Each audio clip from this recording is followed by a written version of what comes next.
Hello అండి, అందరూ బాగున్నారా? ఈరోజుటి వీడియోలో మనమైతే మసాలా వడ, శనగపప్పు వడ అని కూడా అంటారు, అది చేయబోతున్నాం అన్నమాట.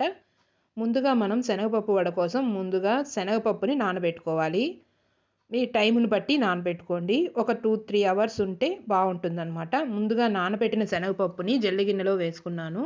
నీళ్ళంతా వడిగిపోయిన తర్వాత మిక్సీ జార్లోకి వేశాను.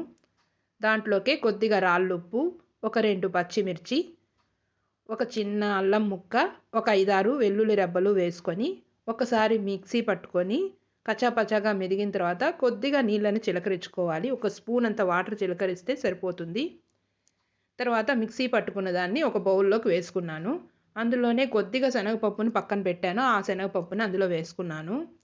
మనం పల్స్ మోడ్లో మిక్సీ చేసినామంటే కచ్చాపచ్చాగా పర్ఫెక్ట్గా వస్తుందన్నమాట. ఇప్పుడు ఆ పప్పులోకి కొద్దిగా ఉల్లిపాయ ముక్కలు, సన్నగా తరిగిన ఉల్లిపాయ ముక్కలు, ఒక 4-5 పచ్చిమిర్చి మీ కారానికి తగ్గట్టు వేసుకోండి.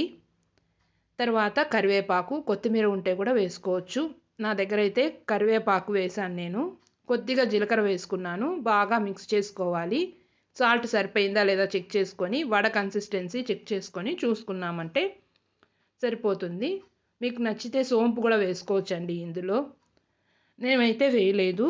ఇప్పుడు వేడివేడిగా మనకి నచ్చిన షేప్లో వేసుకుంటే వడలు రెడీ అయిపోతాయి. మీకు నచ్చినట్లు చిన్నవైనా పెద్దవైనా వేసుకోవచ్చు. మేమైతే ఈ సైజులో చేసుకున్నాం. మీకు ఈ వీడియో నచ్చినట్లయితే లైక్ చేయండి, షేర్ చేయండి.